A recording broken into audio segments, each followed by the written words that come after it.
Hello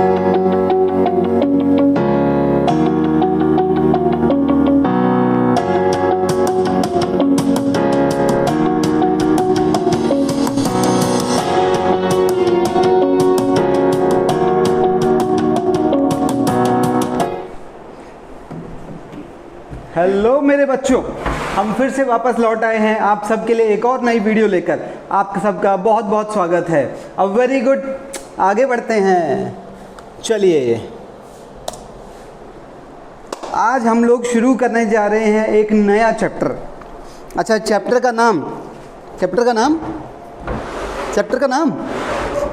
नाम है goods and service tax, जिसको शॉर्ट में आप लोग जीएसटी के नाम से जानते हैं। GST, goods and service tax.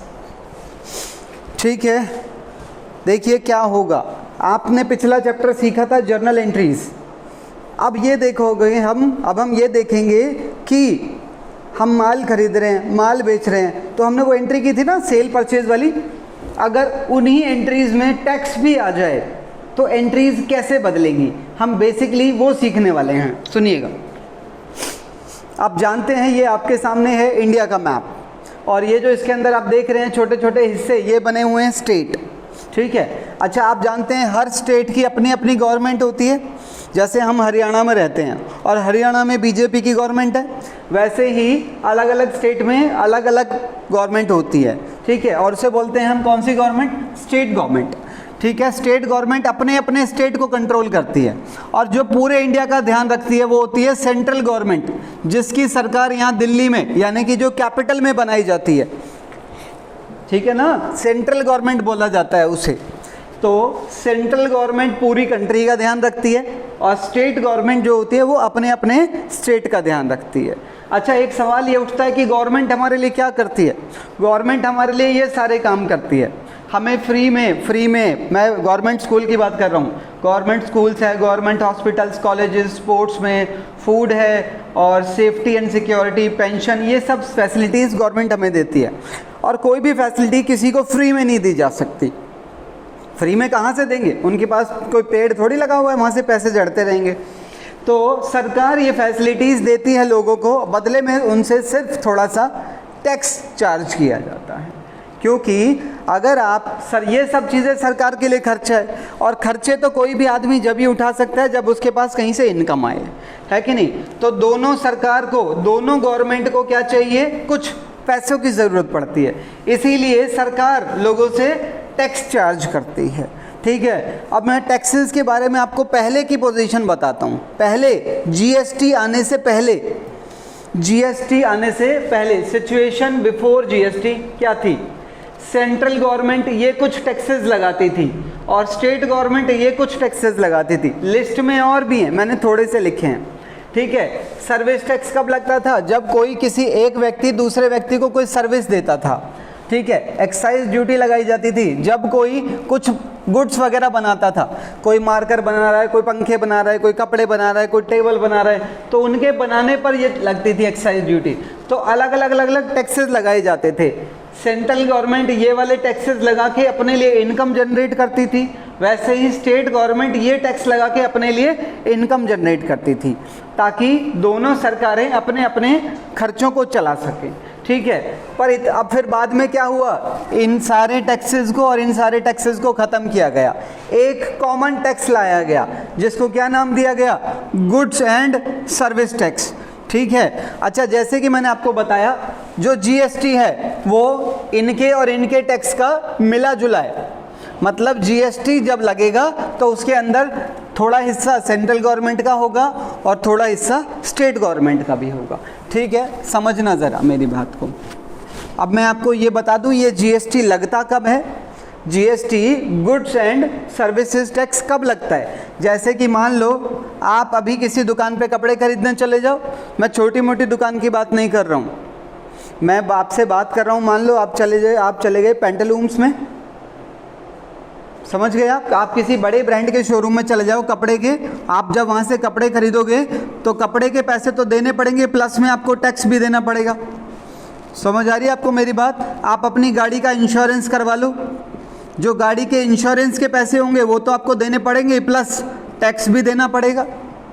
समझ आ रही है? मतलब जब हम कुछ माल खरीदते हैं तो भी हम जीएसटी देते हैं, और जब हम कोई सर्विस लेते हैं तो भी हम जीएसटी देते हैं। मैं अभी किसी दुकान से जाके एयर कंडीशनर खरीद लाऊं तो एयर कंडीशनर के पैसे तो दूंगा ही, प्लस में जीएसटी भी दूंगा। समझ आ रही है? तो जीएसटी कब लगता है? गुड्स के खरीदने बेचने पर भी लगता है और सर्विसेज के खरीदने बेचने पर भी लगाया जाता है। अच्छा, मैं आपको बता दूं कुछ आइटम ऐसे हैं जिन पर कोई टैक्स नहीं लगाया जाता, जैसे कि अंडे हैं, दूध है, वेजिटेबल है। आपको ये लिस्ट कोई याद नहीं रखनी है, मैं तो सिर्फ ये परसेंटेजेस आपको दिखाना चाह रहा हूँ बस, आपको ना ही ये परसेंटेज याद रखनी है। कुछ आइटम ऐसे होते हैं जिन पर 5% टैक्स लगाया जाता है, जिसमें 2.5% स्टेट गवर्नमेंट का होता है, स्टेट गवर्नमेंट। ठीक है, ये जो एस है ना, ये स्टेट को रिप्रेजेंट कर रहा है, और ये है जीएसटी, मतलब गुड्स एंड सर्विसेज टैक्स, ये टैक्स का नाम है। और ये है सेंट्रल जीएसटी, मतलब 5% में 2.5% स्टेट गवर्नमेंट का होगा और 2.5% सेंट्रल गवर्नमेंट, क्योंकि मैंने आपको बताया कि जीएसटी दोनों के मिले जुले कॉम्बिनेशन के बाद बना है। अगर कुछ प्रोडक्ट ऐसे हैं, कुछ चीज़ें ऐसी हैं जिन पर 12% का टैक्स है, जिसमें 6% स्टेट गवर्नमेंट का है और 6% सेंट्रल गवर्नमेंट का है। कुछ चीज़ें ऐसी हैं जिन पर 18% टैक्स है, जिसमें 9% स्टेट गवर्नमेंट का है और 9% सेंट्रल गवर्नमेंट का है। कुछ चीज़ें ऐसी हैं लग्जूरियस आइटम में 28% का टैक्स लगता है, इसमें 14% स्टेट गवर्नमेंट का है और 14% सेंट्रल गवर्नमेंट का है। समझ गए आप? अब मैं आपको एक टैक्सेशन सिस्टम दिखाने जा रहा हूँ, जीएसटी का टैक्सेशन सिस्टम। ठीक है, जीएसटी का टैक्सेशन सिस्टम हम डिस्कस करने जा रहे हैं। एंट्रीज नहीं, एंट्रीज तो नीचे डिस्कस करूंगा मैं एक बार आपसे। तो जीएसटी में होता क्या है, मैं आपसे वो हल्का सा डिस्कस करूंगा, डिटेल तो अभी और आएंगी इसकी बहुत सारी। देखो यहाँ पर क्या हुआ है, ये एक बिजनेस है राम का। राम ने रॉ मटेरियल खरीदा है। राम यहाँ से क्या खरीद रहा है? रॉ मटेरियल खरीदा है। ठीक है, और राम उससे कोई चीज़ बना रहा होगा, वो बनाकर इसे बेचता है, ये बनाकर इसे बेचता है, ये बनाकर इसे बेचता है। इस पूरे को डिस्ट्रीब्यूशन चेन बोलते हैं, आप जानते ही हैं। जैसे कि मान लो ये बंदा बना रहा है, एक होता है मैन्युफैक्चरर, लास्ट में चीज़ जिसके पास पहुंचती है वो होता है कंज्यूमर, और इससे यहाँ तक माल आने के बीच में और भी लोग जुड़े होते हैं, इन्हें बोला जाता है डिस्ट्रीब्यूशन चेन। डिस्ट्रीब्यूशन चेन समझना ज़रा टैक्स का क्या सीन है। अब जैसे राम ने क्या खरीदा है? राम ने खरीदा है रॉ मटेरियल, कितने का? 100 रुपये का।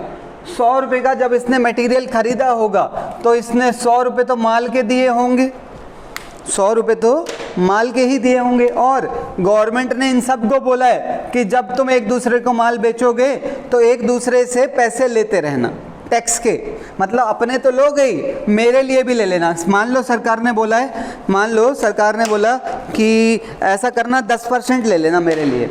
हमने कहा ठीक है, भूखी सरकार, लो 10% तुम्हारे लिए ले लेंगे। भूखी नहीं भाई, सरकार की ज़रूरतें होती हैं, ये तो मजाक वाली बात थी। तो राम 100 रुपये तो उसको माल के देगा। किससे खरीदा? मान लो यहाँ पर है कोई फार्मर है या कुछ है, तो 100 रुपये तो उसे माल के दिए, और 100 रुपये का 10% सरकार के लिए भी तो दे के आया होगा। तो बेसिकली राम कितने पैसे देकर आया? उसे 100 रुपये माल के दिए और 10 रुपये उसे हमने टैक्स के दिए। अच्छा, इसके ये 100 रुपये अपने पास रख लेगा और 10 रुपये गवर्नमेंट के पास पहुंचा देगा। 10 रुपये आ गए इनके पास। ठीक है, उसके बाद इसने रॉ मटेरियल अपने पास रखा होगा, उस रॉ मटेरियल से इसने कुछ बनाया होगा, फिर उसमें 100 रुपये तो उसके माल के खर्चा, रॉ मटेरियल, फिर इसने उसके ऊपर और भी मेहनत करी होगी, कुछ और खर्चे करे होंगे, खर्चे एक्सपेंसेस, मान लो इसके ऊपर और इसके कुछ खर्चे वर्चे हो गए होंगे, जो भी हुए। इसने 100 रुपये की चीज़ अब कितने की बेची है? 180 रुपये की। इसमें प्रॉफिट वगैरह सब जुड़ गया। 100 रुपये की चीज़ 180 में बेच रहा है, 100 रुपये की चीज़ 180 में। अच्छा, इस 180 में दो चीज़ें आ गई। 100 रुपये तो वो जो उसने खरीदा था, और 80 रुपये इसके अंदर वो वैल्यू आ गई जो इसने ऐड की है। 80 रुपये के अंदर इसका प्रॉफिट, इसके अपने खर्चे वर्चे सब आ गए, है कि नहीं? अब आप एक बात बताओ, सुनना मेरी बात को। अब राम 180 रुपये में इसे माल बेच रहा है, तो इससे पैसे कितने आएंगे? 180 रुपये तो माल के आएंगे, प्लस गवर्नमेंट के लिए हमें भी तो लेना पड़ेगा। तो गवर्नमेंट के लिए हम उससे कितना लेंगे? 180 का 10%, 18 रुपये। 180 का 10% 18। अच्छा एक बात बताओ, 180 में मैंने अभी बोला कि दो चीज़ें, 100 रुपये तो हमारी अपनी कॉस्ट जो ये खुद दे के आया है, और 80 रुपये जो इसने वैल्यू ऐड की है कि नहीं। ये जो 18 रुपये हैं, इस 18 रुपये के अंदर अब एक बात बताओ, इस वाले 100 रुपये का टैक्स तो ऑलरेडी गवर्नमेंट के पास पहुंच चुका है। 100 रुपये का टैक्स तो राम पीछे दे के आया था 10 रुपये, तो वो 10 रुपये ऑलरेडी पहुंच गए। तो क्या टैक्स यहाँ पर 18 रुपये लगना सही बात है? क्योंकि 100 रुपये का टैक्स ऑलरेडी सरकार के पास पहुंच चुका है। सरकार को 80 रुपये का टैक्स और चाहिए, जो कि बनता है 8 रुपये, है ना, 8 रुपये। अब देखो वो 8 रुपये कैसे पहुंचाए जाएंगे, सुनना मेरी बात को। इससे लेंगे तो पूरे 18 ही, 180 रुपये अपने लिए लेगा और 180 का 10% 18 रुपये और लेगा। अब इसके पास टोटल कितने पैसे आ गए? इसके पास टोटल आ गए 198। ठीक है, अब देखो क्या करेगा। अब राम सरकार को कितने देगा? राम सरकार को देगा 18 रुपये में से 10 रुपये माइनस कर लेगा, क्योंकि 18 रुपये में 10 रुपये उस 100 रुपये के हैं जिसका टैक्स ऑलरेडी राम पीछे दे के आ चुका है। तो 18 रुपये में से 10 रुपये माइनस होकर कितने और देगा? 8 रुपये और दिए जाएंगे सरकार को केवल। समझ गए? अब माल किसके पास आ गया? देव के पास। देव ने 180 का माल खरीदा जिसके ऊपर 18 रुपये का टैक्स देकर आया है देव अब इसमें कुछ चेंजेस वेंजेस करेगा या इसमें अपना प्रॉफिट जोड़ेगा। राम इसे कितने में बेच रहा है फर्दर? 320 में। अब राम इससे कितने पैसे लेगा? 320 रुपये तो माल के लेगा और 32 रुपये 10% टैक्स के लेगा। अच्छा, 320 रुपये अपने पास रख लेगा और 32 में से 18 माइनस होंगे। क्यों? क्योंकि 380 में दो चीज़ें हैं, 180 जितने का माल देव ने राम से खरीदा था और 140 रुपये प्रॉफिट के होंगे इसके। तो सरकार को इसका टैक्स तो ऑलरेडी मिल चुका है, सरकार को इसका टैक्स और चाहिए। इसका टैक्स बनता है 10% 14 रुपये। तो 14 रुपये कैसे दिए जाएंगे? 32 में से 18 माइनस करेंगे और ये 14 रुपये सरकार को दे देगा। कुछ समझ आई? मेरा ये मैं आपको कहना चाह रहा था। इस तरह से हर स्टेज पर, अब जैसे यहाँ 320 का माल कितने में बेचा जा रहा है? 400।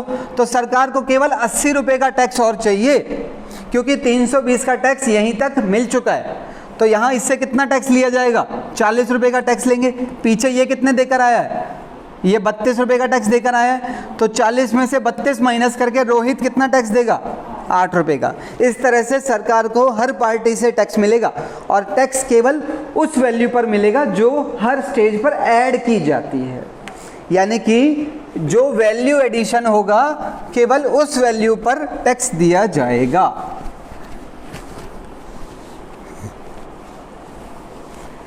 आगे बढ़ते हैं ज़रा हम। ये था टैक्स का सिस्टम। अब मैं आपके साथ छोटी जर्नल एंट्री डिस्कस करने जा रहा हूँ जो एक्चुअल नहीं है, सिर्फ मैंने इमेजिनेशन से बनाई है। अभी आप एक्चुअल एंट्रीज थोड़ी देर में आएंगी आपके सामने। अब 2 मिनट के लिए मैं यहाँ पर एक जो मैं एंट्री ले रहा हूँ वो इसकी ले रहा हूँ, देव की। अच्छा, देव किसी से माल खरीदता भी होगा तो किसी को माल, लो जी, देव ने इससे तो माल खरीदा है और देव इसे माल बेचेगा। ठीक है, लो जी, देव ने उससे माल खरीदा, राम से। अच्छा, कुछ भी खरीद सकता है, गुड्स भी खरीद सकता है, कोई सर्विस भी ले सकता है और कोई एसेट भी ले सकता है। अगर गुड्स खरीदता है ये तो गुड्स किन्हें कहते हैं? जिन्हें ये बेचने के लिए खरीदता है। सर्विस जो अपने काम को चलाने के लिए लेता है, और एसेट जो यहाँ यूज़ करने के लिए खरीदता है, जो बेचने के लिए नहीं खरीदे जाते। अच्छा, इन तीनों में से कुछ भी खरीदे, डेबिट ही तो होते हैं। गुड्स खरीदे हैं तो परचेज डेबिट, सर्विस ली है तो सर्विस का नाम रेंट है, एडवर्टाइजमेंट है, इंश्योरेंस है, जो भी है। एसेट है तो asset debit, machine, furniture, computer वगैरह डेबिट हो गया। कितने का है? इनमें से जो भी है कितने का है? 1000 रुपये का। तो 1000 रुपये तो ये किस चीज़ के देगा इसे? 1000 रुपये तो ये किस चीज़ के देगा? 1000 रुपये का तो जो चीज़ खरीदी है उसके, हाँ, 1000 रुपये तो उस चीज़ के प्लस सरकार ने बोल रखा है 10% टैक्स चाहिए हमें।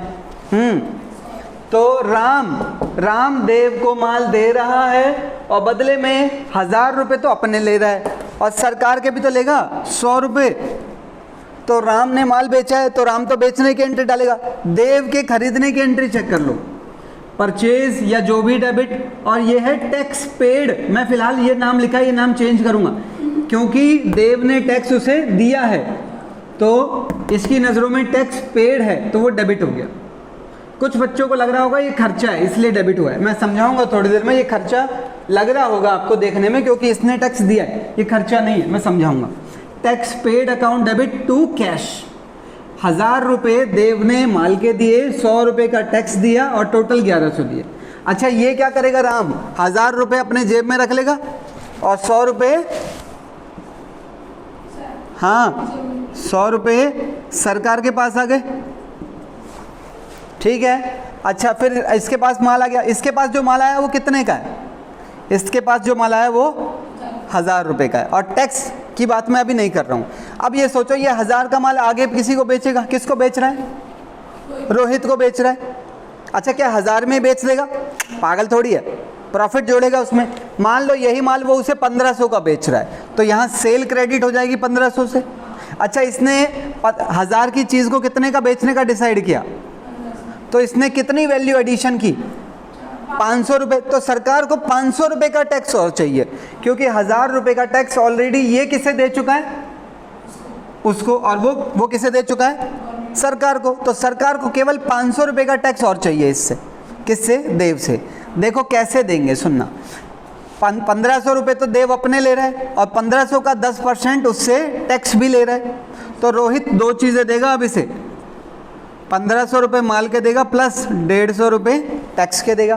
तो टोटल कितना कैश मिल गया इस बार देव को, 1650, ठीक है, 1650 रुपये का कैश आ गया। अब सरकार अपने पैसे मांग रही है, सरकार कह रही है देव तुमने भी तो खरीदा हुआ माल बेचा है, लाओ लाओ टैक्स दो। अब देव ने कितना टैक्स लिया है उससे, देव ने रोहित से कितना टैक्स लिया है, तो क्या ये पूरे 150 देगा क्या, 150 नहीं देगा क्योंकि ऑलरेडी जो माल खरीदा था उसी माल के ऊपर ऑलरेडी कितना टैक्स सरकार के पास पहुंच चुका है, 100 रुपये का। तो इस 150 में से 100 रुपये कट के 50 रुपये ही पे किए जाएंगे। सरकार के पास 100 रुपये पहले आ गए, 50 ही आ गए, 150 रुपये पूरे आ गए। समझ गए आप इस सिस्टम को। अब एक बात बता दो मुझे छोटी सी, हाँ एक छोटी सी बात बता दो, ये जो 150 रुपये मैंने लिए रोहित से, ये किसके लिए लिए, किसके लिए, सरकार के लिए लिए। यानी कि ये मैंने सरकार को देने हैं तो ये मेरे लिए क्या है, एक लायबिलिटी, ये मेरे लिए एक जिम्मेदारी है, लायबिलिटी है। और लायबिलिटी क्रेडिट की जाती है, लायबिलिटी क्रेडिट की जाती है। अब कोई मुझे ये बता दो, ये 100 रुपये जो डेबिट किए, कुछ बच्चों को अभी भी लग रहा होगा ये खर्चा है इसलिए डेबिट किया, एक्सपेंस, ये एक्सपेंस नहीं है। एक बात बताओ, ये जो 150 रुपये, क्या मैंने ये पूरे जो 150 रोहित से लिए हैं, क्या ये सारे 150 मैंने उसको देने हैं, 150 में से 100 माइनस होते हैं, है कि नहीं। इसका मतलब ये वाला जो 100 रुपये हैं ये मेरी इस लायबिलिटी को कम करेंगे, और जो चीज़ हमारी लायबिलिटी को कम करे वो खर्चा नहीं होती, वो हमारी एसेट होती है। So this is an asset, ये एसेट है इसलिए डेबिट हुई है। समझ गए आप। अब मैं आपके सामने इसी एंट्री में एक छोटा सा बदलाव ला रहा हूँ। दूसरी स्लाइड खोलूँगा, वहाँ पर ये टैक्स जो 100 रुपये का है ये 50-50 के 2 हिस्सों में बट जाएगा। वैसे ही ये वाला टैक्स 75 और 75 के 2 हिस्सों में बट जाएगा। आप समझ गए होंगे क्यों, क्योंकि ये जो टैक्स हम लगा रहे हैं ये 2 सरकारों का होता है, सेंट्रल गवर्नमेंट का भी और स्टेट गवर्नमेंट का भी। तो देखना ज़रा अगली जर्नल एंट्री, अभी तक तो गवर्नमेंट एक ही थी ना, अब गवर्नमेंट भी तो 2 है तो टैक्स भी 2 का ही अलग अलग लिखा जाएगा। देख लो ज़रा क्या चेंज किया है मैंने, इसको मैंने नाम दे दिया state government. State government tax paid 50 रुपये, सेंट्रल गवर्नमेंट टैक्स पेड 50 रुपये, टोटल एंट्री वही है, बस टैक्स को 2 हिस्सों में बांट दिया। ऐसे ही यहाँ 75 के state government tax collected, central government tax collected. अब क्या होगा, इस 75 में से ये वाले 50 माइनस होंगे और इसको 25 रुपये दे देंगे। वैसे ही इस 75 में से ये 50 माइनस होंगे और इसे 25 रुपये दे देंगे, पहुंच गए 50 रुपये। इस तरह से समझ गए आप मेरी बात को। अभी इन एंट्रीज में छोटा सा और बदलाव मैं करने जा रहा हूँ। ये भी जो मैंने लिखा है ये भी सही तरीका नहीं है, ना ही ये सही तरीका है। अभी सही तरीके में और बदलाव होगा। लो जी, सही तरीका देखो, ये वो दो एंट्री हैं जो मैंने अभी आपको दिखाई थी, है कि नहीं। अब एक बात सोचो, ये एंट्री किस चीज़ की है? देव की नज़रों में कोई चीज़ आने की या जाने की? कोई चीज़ आ रही है ना, क्या? या तो गुड्स या सर्विस या एसेट। और जब कोई चीज़ आती है तो उसे इन बोला जाता है कि आउट बोला जाता है? उसे इन बोला जाता है। और ये एंट्री है कुछ जाने की, तो इसे बोलेंगे आउट। ये है इन की एंट्री और ये है आउट की। तो देखो मैंने एंट्रीज को कैसे रिप्लेस किया। हाँ, इसकी जगह पर ये सेम है, एस जी टैक्स पेड को मैंने क्या नाम दिया? Input SGST, input state GST, input state GST और इनपुट सेंट्रल GST। ये टैक्स आ गया हमारा, समझ गए आप? वही है, अमाउंट बिल्कुल सेम है, सिर्फ नाम को टेक्निकली चेंज कर दिया गया है, ठीक है। इस ये अनपढ़ नाम है और ये पढ़े लिखे नाम है, बस इतना अंतर है। ये वैसे ही यहाँ पर ये देखो, सेल्स की जगह सेल्स ही है, यहाँ इसकी जगह पर क्या आ गया? आउटपुट स्टेट GST और आउटपुट सेंट्रल GST। समझ गए आप? बिल्कुल सेम है, बस एंट्रीज में थोड़ा बदलाव किया गया है, नाम में बदलाव किया है, बेसिकली एंट्री में बदलाव नहीं है रे। आगे बढ़ रहा हूँ मैं आपके साथ, थोड़ा सा सिस्टम को और ब्रॉड करते हैं। लो जी, एंट्री समझना आप ज़रा, गहरी एंट्रीज करेंगे। अच्छा, जैसे मैंने आपको कहा ये है हमारा हिंदुस्तान, भारत, इंडिया, और आपको समझाने के लिए इसके अंदर बहुत सारे स्टेट हैं। मैंने आपको समझाने के लिए दो स्टेट लिए हैं, एक राजस्थान और दूसरा पंजाब। राजस्थान ग्रीन कलर का है और पंजाब थोड़ा येलो शेड में है, ठीक है। बहुत ध्यान से सुनना आप मेरी बात को। आपको एग्जाम्पल मैंने समझाने के लिए, ये जो तीन लोग हैं, राम, देव और रिया, राम, देव और रिया, ये तीनों कहाँ रहते हैं? राजस्थान के अंदर। और जिया और प्रेम, ये दोनों कहाँ रहते हैं? पंजाब में, ठीक है। हाँ, अच्छा, राम इसे माल बेचेगा, ये इसे माल बेचेगा, ये इसे माल बेचेगा, वो उसे माल बेचेगा। हम सबकी एंट्री सीखेंगे। अच्छा, यहाँ है, ये किसका ऑफिस है? ये ऑफिस है राजस्थान गवर्नमेंट का। ये वो ऑफिस है जहाँ सारे टैक्सेस कलेक्ट किए जाते हैं, ऐसा मान रहा हूँ मैं। हालांकि ऐसे ऑफिस कई जगह पर बनाए जाते हैं, ठीक है। और ये है पंजाब गवर्नमेंट का ऑफिस, जहाँ पंजाब गवर्नमेंट अपने टैक्सेस कलेक्ट करती है, ऐसा मान लेना तुम मेरी बात को। लो जी, सबसे पहले राम ने कोई माल बेचा है देव को। मान लो राम ने जो माल बेचा वो कितने का था? वो 1 लाख रुपए का माल था, या 1 लाख का ही ले लो, चलो ये 10,000 का ले लेते हैं, बेहतर रहेगा, छोटी है। हाँ, राम ने 10,000 का माल बेचा उसे। अच्छा, इसने बोला कितना टैक्स चाहिए मुझे? इसने बोला मुझे 10% टैक्स चाहिए, ठीक है। और मान लो इन्होंने भी परसेंटेज वही रखी हुई है, 10%।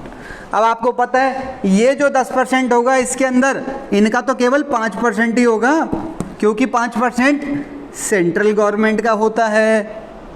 वैसे ही इनके 10% में भी 5% इनका अपना होगा और 5% इसका मतलब सेंट्रल गवर्नमेंट हर स्टेट से थोड़ा थोड़ा लेती है। बिल्कुल सही बात है, ऐसा ही सुनना।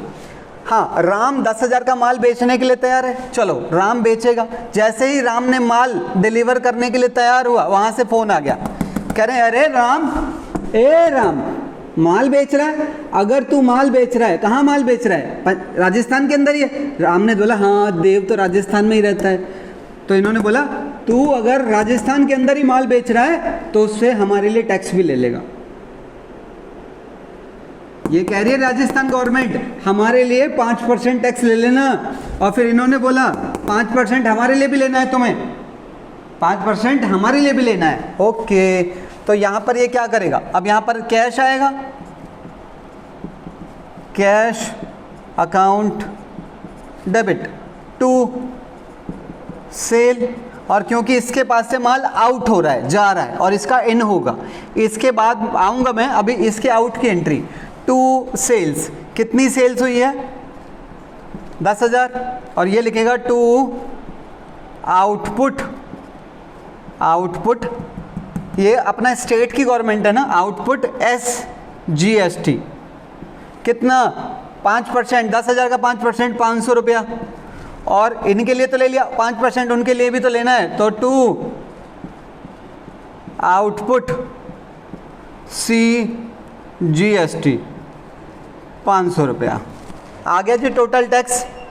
अब ये क्या करेगा राम ये वाले जो पैसे हैं, ये वाले 500 रुपये इनको दे देगा और ये वाले 500 रुपये उनको दे देगा। अच्छा कैसे देगा? एंट्री भी तो डालेगा। फिर क्या एंट्री डालेगा? इन दोनों चीज़ों को वो डेबिट कर लेगा। आउटपुट CGST डेबिट और आउटपुट SGST डेबिट। 500 रुपये यहाँ डेबिट, 500 रुपये यहाँ डेबिट और टू कैश। अच्छा वैसे मैं आपको बता दूँ ये पेमेंट कैश में नहीं होती है, ये बैंक से चेक से देते हैं। तो आप जब ये एंट्री डालोगे तो आप कैश की जगह बैंक ही यूज़ करना। हालांकि दोनों में कोई अंतर नहीं होता, कैश और बैंक एक ही तो बात है यार। ठीक है, ये एंट्री किस चीज़ की है? राम के माल बेचने की और राम से पैसे लेने की, पैसे माल के और टैक्स के। और ये किस चीज़ की एंट्री है? सरकार के टैक्स के पैसे पेमेंट करने की। अच्छा इससे ये 500 रुपये यहाँ पहुँच गए होंगे और ये वाले 500 रुपये यहाँ पर पहुँच गए होंगे। लो जी 500 रुपये इनके पास आ चुके, 500 इनके पास आ गए। अच्छा इसने माल बेच दिया तो इसने माल खरीदा होगा, इसकी खरीदने की एंट्री डालते हैं। चलो खरीदो। Purchase account debit. माल तो 1000 रुपये का ही खरीदा है, 10,000 का सॉरी, और क्योंकि इसने माल खरीदा है तो इसने टैक्स दिए होंगे तो ये लिखेगा इनपुट। अब मैं थोड़ा शॉर्ट में लिखूंगा, इनपुट SGST अकाउंट लगा लेना और इनपुट CGST। आप इनपुट पूरा लिखेंगे नाम और टू कैश या टू बैंक। 500 रुपये इनका टैक्स दिया, 500 रुपये इनका टैक्स दिया, टोटल 11,000 रुपये का टैक्स ये देकर आया है। ये किस चीज़ की एंट्री है? देव के माल खरीदने की। अच्छा अब देव ने ये माल कितने का खरीदा है? 10,000 का। अब देव यही माल बेचेगा भी तो सही, और बेचेगा तो महंगा ही बेचेगा। मान लो देव यही माल 15,000 का बेचने के लिए तैयार है, तो देव की बेचने की एंट्री मैं यहाँ लिख रहा हूँ। बोलो, देव की बेचने की एंट्री। अब देव बेच रहा है तो पैसा आएगा, कैश डेबिट होगा। हाँ, टू सेल्स। कितने का माल बेचा है? माल बेचा है 15,000 का, और टैक्स फिर इसको भी लेना पड़ेगा, 5% इनके नाम का और 5% इनके नाम का। तो ये क्या लिखेगा? टू, इसके पास से माल आउट हो रहा है तो ये आउटपुट लिखेगा। तो टू आउटपुट SGST और टू आउटपुट CGST। 1500 का 5%, 750 इनसे लेगा, 750 इसके नाम का लेगा। टोटल इसे मिल गया 16,500 आ गया। अब ये इन्होंने भी देख लिया, दोनों ने देख लिया। क्या देख लिया? इन्होंने देख लिया कि देव किसी को माल बेच रहा है, तो इन्होंने बोला देव तूने टैक्स लिया होगा। देव कह रहा है हाँ लिया है, 750 तुम्हारे नाम से लिया है और 750 उनके नाम से लिया है, तो लाओ हमारा टैक्स दो। देव ने बोला हाँ ठीक है दे देते हैं। टैक्स क्या कर रहे हो? मरे जा रहे हो? ले लो अपना टैक्स, लो अगली एंट्री में तुम्हारा टैक्स हम पे कर रहे हैं। तो ये दोनों चीज़ें आज डेबिट हो जाएंगी क्योंकि ये उन्हीं के नाम से लिया था। तो output SGST debit, output CGST debit, 750 इनका, 750 इनका। और ये जो दो इनपुट थे यही इनपुट आज क्रेडिट हो जाएंगे। टू इनपुट SGST और टू इनपुट CGST। 500 इसका कटेगा, 500 इससे कटेगा और बाकी ये सारा पैसा सरकार को देंगे। बेसिकली इनके नाम से 750 लिए थे पर 500 तो पीछे दे दिए, तो कितने और देने हैं? 250 इनको देने, 250 इनके देने, तो सारा पैसा दे दो, टोटल 500 रुपये दे दो, ख़त्म बात। क्लियर है? अब ये क्योंकि देव ने माल बेचा है तो इसने माल खरीदा होगा, इसके खरीदने की एंट्री लिखेंगे, इसके खरीदने की एंट्री लिखवाओ। Purchase account debit, input SGST, इसने इनपुट है ना, इसका तो माल आया है, और input CGST debit to cash. कितने का माल खरीदा इसने? 15,000। 750 ये वाला टैक्स दे के आया है, 750 ये वाला टैक्स देकर आया है, टोटल 16,500। इसने माल खरीद लिया। अब रिया ने यही माल कितने का खरीदा? रिया ने यही माल 15,000 का खरीदा। अब रिया यही वाला माल उसे बेचना चाहती है, पर कितने में बेचना चाहती है? 20,000 में। तो इन्होंने देख लिया, दोनों सरकार ने इन्होंने देख लिया। अब कौन सी सरकार बोलेगी? अब ये नहीं बोल सकती, अब ये नहीं बोल सकती। क्यों? क्योंकि रिया जो माल बेच रही है वो दूसरे स्टेट में बेच रही है। अब ये चुप रहेगी। अब ये सरकार क्या कहेगी? अब ये बोलेगी, अरे रिया, ए रिया, क्या कहेंगे रिया को? ये रिया को बोलेंगे कि रिया तुम माल बेच रही हो, कौन से स्टेट में बेच रही हो? जल्दी बताओ रिया, कौन से स्टेट में माल बेच रही हो? रिया ने बोला कि मैं तो खुद राजस्थान से हूँ, पर मैं जिसे माल बेच रही हूँ जिया को, वो पंजाब से है। तो इस बार ये नहीं बोलेगी। देखो, जब माल अपने ही, जब खरीदने वाला और बेचने वाला दोनों एक ही स्टेट के होते हैं तो उसे बोला जाता है कौन सी सेल? Intra state sale. समझ आ रही है? Intra state sale. और जब बेचने वाला और खरीदने वाला अलग अलग स्टेट से होते हैं तो उसे बोला जाता है इंटर स्टेट सेल। वो मैंने गलत स्पेलिंग गलत लिख दी है, पर बाकी मैं यही कहना चाह रहा हूँ। ठीक है, ये बिल्कुल सही एग्जाम्पल लिखे हैं। अगर आपको दिक्कत हो तो आप वीडियो को पॉज करना और एक बार इस पर नज़र मारना, आपको अच्छा समझ आएगा। ठीक है, लो जी। अब रिया, अब जो टैक्स लगेगा वो सारा का सारा टैक्स इनके नाम का होगा। अब इन्हें चवन्नी नहीं मिलेगी इसमें। चलो, तो फिर रिया माल बेच रही है तो रिया के माल बेचने की एंट्री लिखेंगे और इसके माल खरीदने की एंट्री लिखेंगे। To sales. 20,000 तो माल के ही लेगी। अच्छा, मान लो इन्होंने बोला है, इन्होंने बोला है कि 10% टैक्स है इनका, जो अपना वाला है 10% है अकेले का। हाँ, तो ये क्या लिखेगा? टू आउटपुट माल बिक रहा है ना, और इसे नाम देते हैं, हाँ, to output IGST, integrated GST बोला जाता है इसे, इंटीग्रेटेड इकट्ठा। हाँ, कितना? 2,000 रुपये। ये सारे के सारे 2,000 इनके हैं, इनका कुछ नहीं है इसके अंदर। और सारा का सारा कैश या बैंक में आ जाएगा। कितना आ जाएगा टोटल? 22,000 रुपया। ठीक है, अब यहाँ से माल यहाँ आया होगा, इसके खरीदने की entry purchase account debit, input IGST, to cash. 20,000 माल के, 2,000 टैक्स के, टोटल 22,000। समझ गए?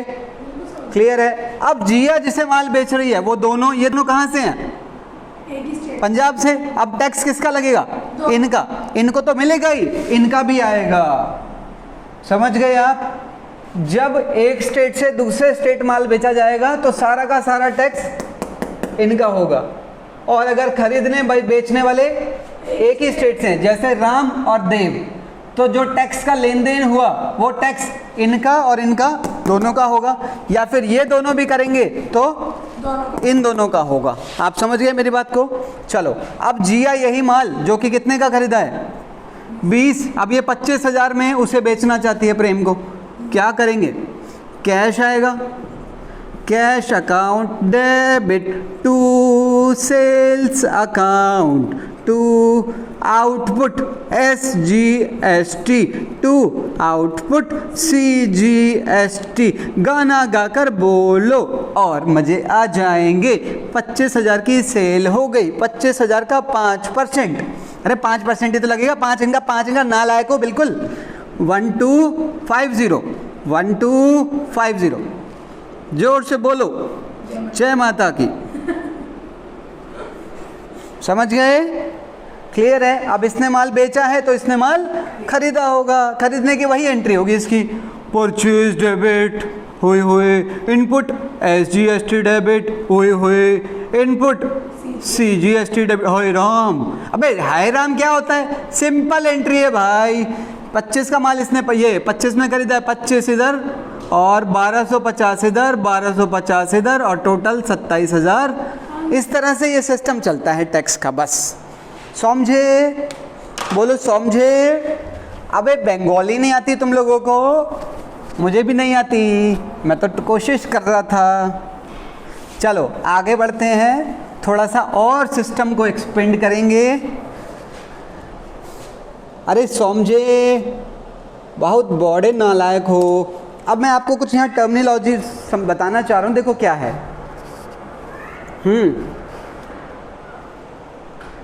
इंट्रा स्टेट सेल कौन सी है? इंट्रा स्टेट सेल, इसमें इंट्रा स्टेट मतलब जो विद इन द स्टेट होती है। राम ने देव को माल बेचा, तो ये भी किसका एग्जाम्पल है? राम ने देव को माल बेचा, this is an example of intra state sale. Dev ने रिया को, ये भी इंट्रा स्टेट है क्योंकि बेचने वाला खरीदने वाला दोनों एक ही स्टेट के हैं।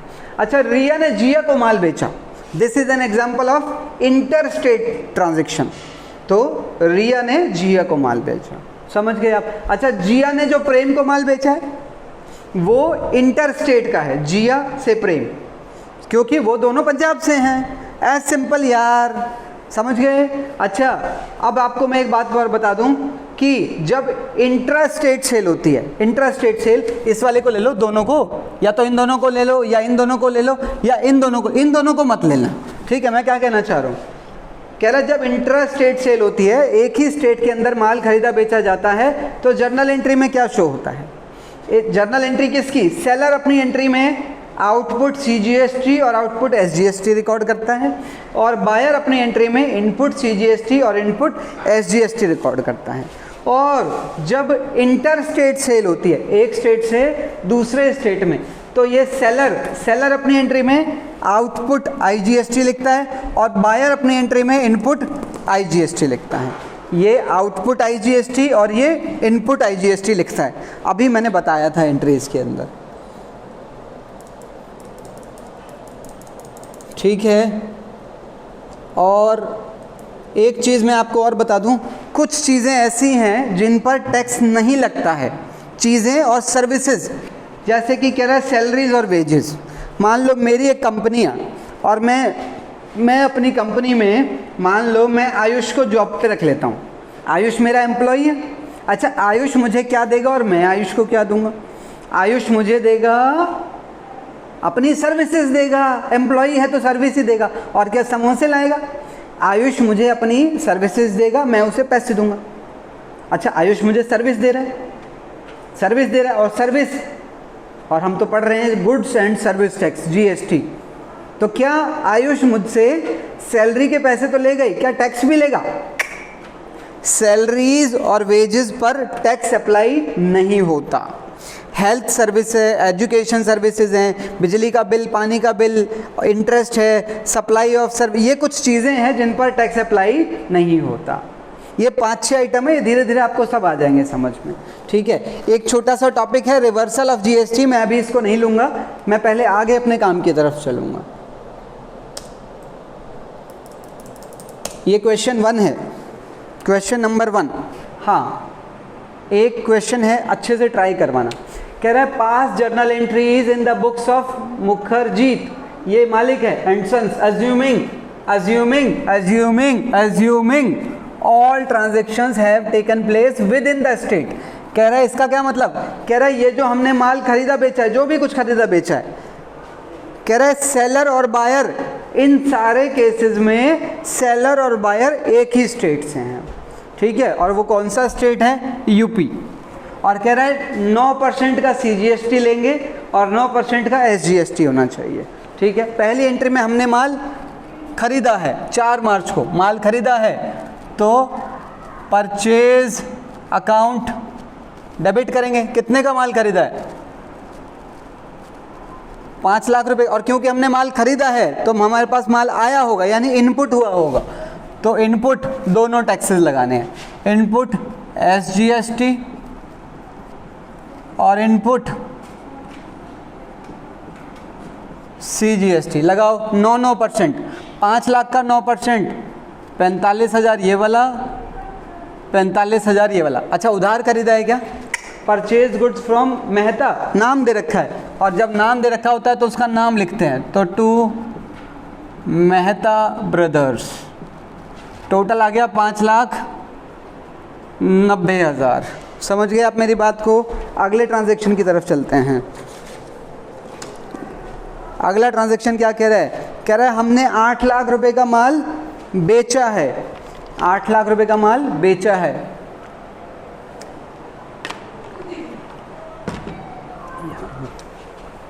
बेचने की एंट्री, और जब माल बेचेंगे तो पैसा आएगा। पर क्या कैश बेचा है? क्या नाम दे रखा है ना, तो उधार बेचा होगा, तो उसका नाम लिखेंगे Munjal and company, Munjal and company debit. कितने का माल बेचा है पता नहीं, 2 सेल्स। कह रहा है जो माल था वो तो 8 लाख रुपए का था, तो हमने माल बेचा मुंजाल को, 8 लाख का तो माल ही है, और यहाँ माल गया है तो आउटपुट, आउटपुट SGST, और 2 आउटपुट CGST। 8 लाख का 9%, 72,000 का एक टैक्स और 72,000 का दूसरा टैक्स, टोटल 9,44,000 रुपये हमें उससे लेने हैं। लिए नहीं है, मिल जाते हैं तो कैश लिख देते हैं यहाँ पर, इतना ही फ़र्क है। अगली एंट्री देखो,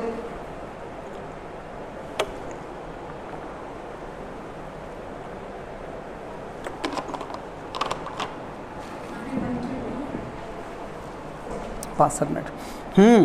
अच्छा, यहाँ कह रहा है हम पैसे दे रहे हैं एडवर्टीजमेंट, और एडवर्टीजमेंट तो एक सर्विस है, और सर्विस पे भी तो टैक्स लगता है, क्योंकि हम पढ़ रहे हैं GST, goods and service tax.